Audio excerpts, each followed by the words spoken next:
नमस्कार, मैं हूं श्वेता झा। सुबह में खबरों के सुपर डोज के साथ एक बार फिर से हम हाजिर हैं। सबसे पहली खबर मध्य प्रदेश के धार से, जहां पर मजदूरों से उधार के पैसे मांगना कुछ किसानों को महंगा साबित हुआ।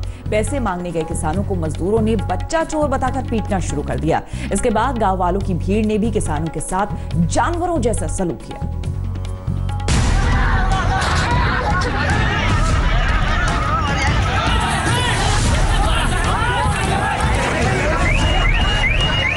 गांव में बच्चा चोरी की एक अफवाह फैली और लोगों की भीड़ अफवाह में अंधी हो गई।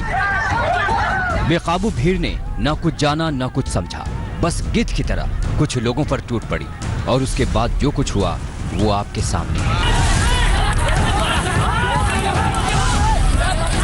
बच्चा चोरी के शक में जिन लोगों को पकड़ा गया, उसके साथ मारपीट का खूनी खेल शुरू हो गया। गुस्से में भरे गांव वाले लाठी डंडे बरसाने लगे। लाठी डंडे क्या, लोगों ने पत्थर तक बरसाने शुरू कर दिए।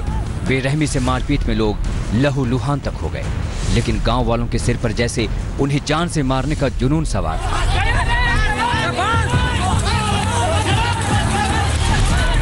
जानवरों जैसा जुल्म और सितम ढाने के बाद भी गांव वालों की बेकाबू भीड़ नहीं रुकी। वो लगातार लाठी डंडे बरसाती रही। गांव वालों ने इन लोगों को इतना पीटा कि एक युवक ने दम तोड़ दिया, जबकि 5 बुरी तरह घायल हो गए। बेकाबू भीड़ ने एक कार में भी तोड़फोड़ की और उसे आग के हवाले कर दिया। आपको जानकर हैरानी होगी कि बच्चा चोरी के आरोप में जिन लोगों को भीड़ ने पीटा, दरअसल वो कोई बच्चा चोर नहीं थे, बल्कि उज्जैन के रहने वाले 5 से 6 किसान थे, जो मध्य प्रदेश में धार के तिरला थाना क्षेत्र में रहने वाले मजदूरों से अपना उधार पैसा लेने आए थे। लेकिन जैसे ही ये किसान गांव में पहुंचे, मजदूरों ने हंगामा शुरू कर दिया और इन्हें बच्चा चोर बताकर इन पर हमला कर दिया। बच्चा चोरी की अफवाह गांव में जंगल की आग की तरह फैल गई और लोगों की भीड़ इनके पीछे पड़ गई। इसके बाद इन लोगों के साथ जमकर मारपीट की गई। मामले की भनक सियासी गलियारों तक पहुंच चुकी है। प्रदेश के मुख्यमंत्री कमलनाथ ने ट्वीट कर वारदात के आरोपियों के खिलाफ सख्त कार्रवाई के आदेश दिए हैं। धार के मनावर में आपसी विवाद में घटित हुई घटना बेहद दुखद। ऐसी घटनाएं मानवता को शर्मसार करने वाली होकर बर्दाश्त नहीं की जा सकती है। पूरे मामले की प्रशासन को जांच के निर्देश, जांच कर दोषियों पर सख्त कदम उठाने के निर्देश। सीएम ने जहां मामले में जांच के आदेश दिए हैं, वहीं घटना को लेकर बीजेपी सरकार पर हमलावर हो गई है। फिलहाल इस मामले में पुलिस ने 3 से 4 आरोपियों की पहचान की है और वीडियो के आधार पर उनकी तलाश शुरू कर दी है। लेकिन एक झूठी अफवाह कितनी खतरनाक साबित हो सकती है, ये घटना उसकी तस्दीक करती है। धार से छोटू शास्त्री के साथ आज तक ब्यूरो। दिल्ली के चुनाव प्रचार में नेताओं के बीच बयानबाजी पूरे जोरों पर है। अब एक और विवादित बयान सामने आ गया है। दिल्ली के हौस काजी इलाके में प्रचार के दौरान कांग्रेस के पूर्व अध्यक्ष राहुल गांधी ने पीएम मोदी के खिलाफ अमर्यादित भाषा का इस्तेमाल किया है। ये हिंदुस्तान की सच्चाई है, इसको आप सुन लीजिए और आप देखना। ये जो नरेंद्र मोदी अभी भाषण दे रहा है, मैं आपको बता रहा हूं, 6 महीने बाद, 7-8 महीने बाद ये घर से नहीं निकल पाएगा। हिंदुस्तान के युवा इसको ऐसा डंडा मारेंगे, इसको समझा देंगे कि हिंदुस्तान के युवा को रोजगार देने के बिना ये देश आगे नहीं बढ़ सकता है। नमस्कार, मैं हूं श्वेता झा और आप देख रहे हैं सुबह। दिल्ली में आज चुनाव प्रचार का आखिरी दिन है। शाम 6 बजे के बाद राजधानी में थम जाएगा प्रचार का शोर। हालांकि आखिरी दिन सभी पार्टियां पूरा जोर लगाने वाली है। खासकर बीजेपी के तमाम दिग्गज रोड शो और नुक्कड़ सभा करने वाले हैं, तो वहीं कांग्रेस और केजरीवाल भी जनता के बीच पहुंचकर वोट अपील करने वाले हैं। घर में सीए का जो विरोध करने वाले हैं, उनके बहरे कानों तक आवाज पहुंचनी चाहिए। इस शाहीन बाग में जो लोग धरना प्रदर्शन कर रहे हैं, आप इनकी मानसिकता को समझ लीजिए। इन लोगों से पूछिए धरना प्रदर्शन किस काम का। आपको दिल्ली की जनता की सेवा करनी थी, दिल्ली का विकास करना था, और आपने उल्टे ही यहाँ के प्रधानमंत्री मोदी जी के साथ दंगल शुरू कर दिया। दिल्ली की सियासी किस्मत पर फैसले की घड़ी बस आने ही वाली है। 2 दिन बाद यानी 8 फरवरी को दिल्ली के करीब 1.25 करोड़ मतदाता अपनी पसंद ईवीएम में कैद करने वाले हैं। लेकिन उस निर्णायक लम्हे को अपने पक्ष में करने के लिए आज सभी सियासी दल प्रचार के आखिरी दिन पूरी ताकत झोंकने वाले हैं, एड़ी चोटी का जोर लगाने वाले हैं। आज शाम 6 बजे दिल्ली में थम जाएगा विधानसभा चुनाव प्रचार का शोर। शांत हो जाएंगे नेताओं के माइक, बंद हो जाएंगे लाउड स्पीकर, लेकिन उससे पहले होगी जुबानी जंग, फूटेंगे आरोप प्रत्यारोप के शोले, बांटी जाएंगी लुभावनी वादों की टॉफियां और दम करके होंगे जीत के अपने अपने दावे। चुनाव बेशक दिल्ली का है, लेकिन यहाँ शाहीन बाग और मोहल्ला क्लिनिक के अलावा अयोध्या राम मंदिर, परवेश वर्मा के विवादित बोल, अनुराग ठाकुर की गोलीमार सियासत जैसे मुद्दों का भी खूब बोलबाला रहा। शाहीन बाग और जामिया में गोलीकांड की गूंज भी खूब सुनाई दे रही है।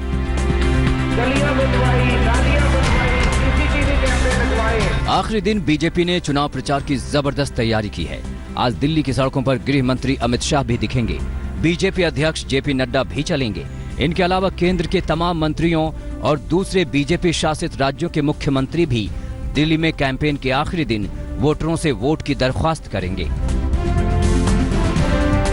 अमित शाह सीमापुरी, हरिनगर और मादीपुर विधानसभा क्षेत्र में 3 रोड शो करेंगे। पार्टी अध्यक्ष जेपी नड्डा मुंडका और सुल्तानपुर माजरा विधानसभा इलाके में रोड शो करेंगे। दिल्ली बीजेपी अध्यक्ष मनोज तिवारी का तो दिल्ली में आज पूरे 6 रोड शो का कार्यक्रम है, जिसकी शुरुआत घोंडा से होगी और समाप्ति बाबरपुर में होगी। इनके अलावा केंद्रीय मंत्री स्मृति ईरानी भी आज राजधानी में 4 जगहों पर जनसभाएं करने वाली हैं। रोड शो और जनसभाओं के अलावा बीजेपी का दर्जनों नुक्कड़ सभाओं का भी प्रोग्राम है। केंद्रीय मंत्री अनुराग ठाकुर, केंद्रीय मंत्री नित्यानंद राय, हरियाणा के मुख्यमंत्री मनोहर लाल खट्टर, सेंट्रल मिनिस्टर हरदीप सिंह पुरी, केंद्रीय मंत्री पीयूष गोयल, बीजेपी सांसद हंसराज हंस और संजीव बाल्यान समेत मध्य प्रदेश के पूर्व सीएम शिवराज सिंह चौहान भी आज दिल्ली में नुक्कड़ सभाओं के जरिए आखिरी बार मतदाताओं से बीजेपी के पक्ष में वोट देने की अपील करेंगे। 2 दशक ऐसे लोगों के हाथ में गए कि आपको तो 21वीं सदी कहीं दूर दूर तक नजर नहीं आती है। और इसलिए भाइयों बहनों, 20 साल बहुत कुछ आपने देख लिया है, बहुत बर्बादी झेल चुके हैं। अब तो एक ही रास्ता बचा है और इसलिए दिल्ली में भाजपा का आना जरूरी है। आपका एक वोट जब आप देने जाए तब ये संज्ञान में रखे कि चुनाव 2 खेमों के बीच में है, 2 विचारधाराओं के बीच में। नरेंद्र मोदी जी के नेतृत्व में भारतीय जनता पार्टी की देशभक्तों की टोली है, जो मानते हैं नरेंद्र मोदी जी इस देश की सुरक्षा से बढ़िया इनके अलावे कोई कर नहीं सकता। चुनाव प्रचार के आखिरी दिन सत्ताधारी आम आदमी पार्टी और चुनौती देने वाली कांग्रेस की भी तैयारी पुख्ता है।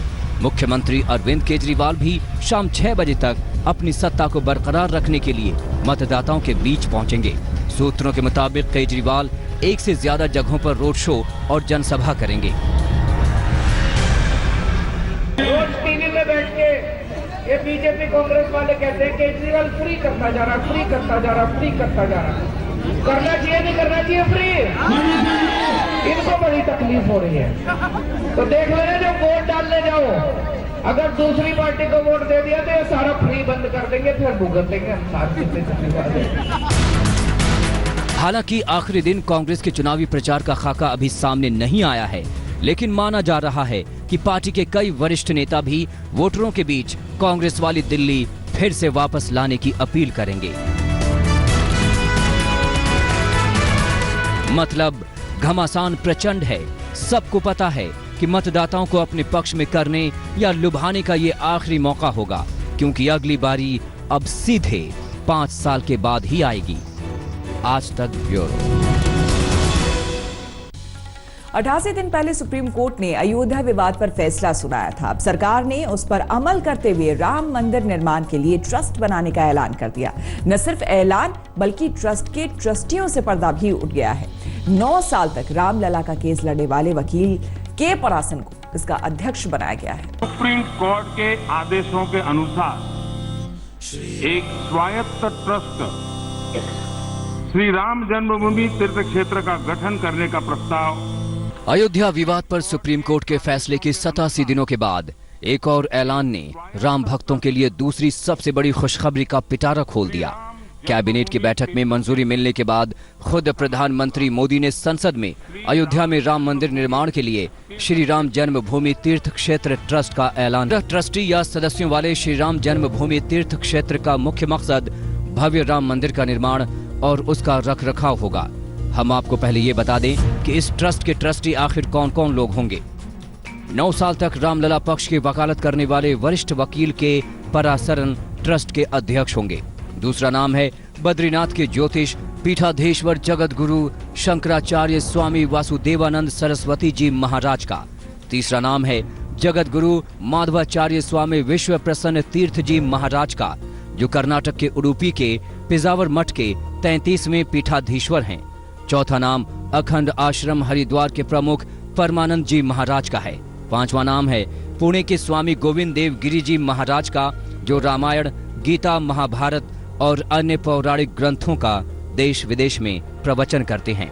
छठा नाम है विमलेंद्र मोहन प्रताप मिश्र का, जो अयोध्या राज परिवार के वंशज हैं। सातवां नाम है अनिल मिश्र का, जो अयोध्या के होम्योपैथिक डॉक्टर हैं।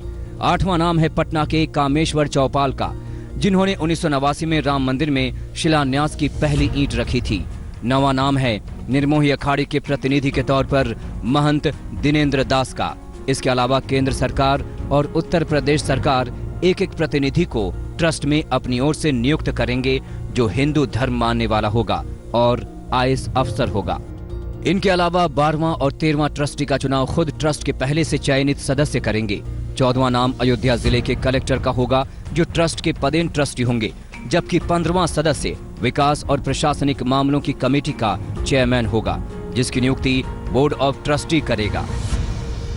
आशा है देश की सारी जनता अतिशीघ्र ही कार्य का प्रारंभ होना देखेगी। मंदिर का निर्माण शीघ्र हो जाएगा और रामलला की प्रतिष्ठा होगी। मुझे लगता है कि जिन भगवान का हमने काम किया है उन्होंने ही किसी के मन में संकल्प किया होगा, तो मंदिर निर्माण समिति में हमारा नाम भी दिया है।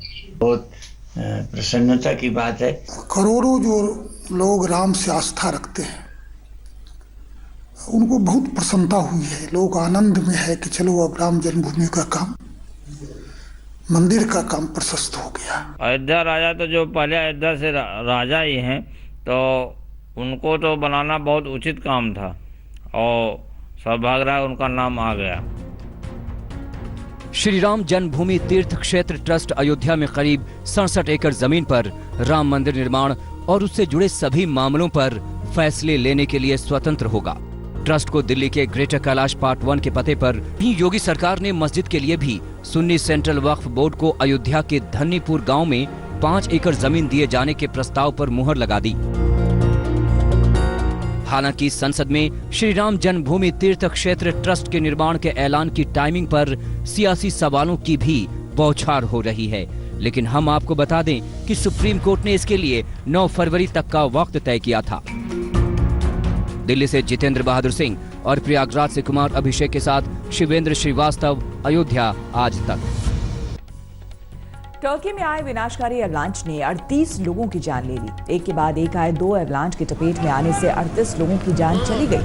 हादसा उस वक्त हुआ जब पहला एवलांच आने के बाद लोग बस में फंसे लोगों का रेस्क्यू कर रहे थे। उसी दौरान दूसरी बार फिर एवलांच आया और ये लोग उसकी चपेट में आ गए।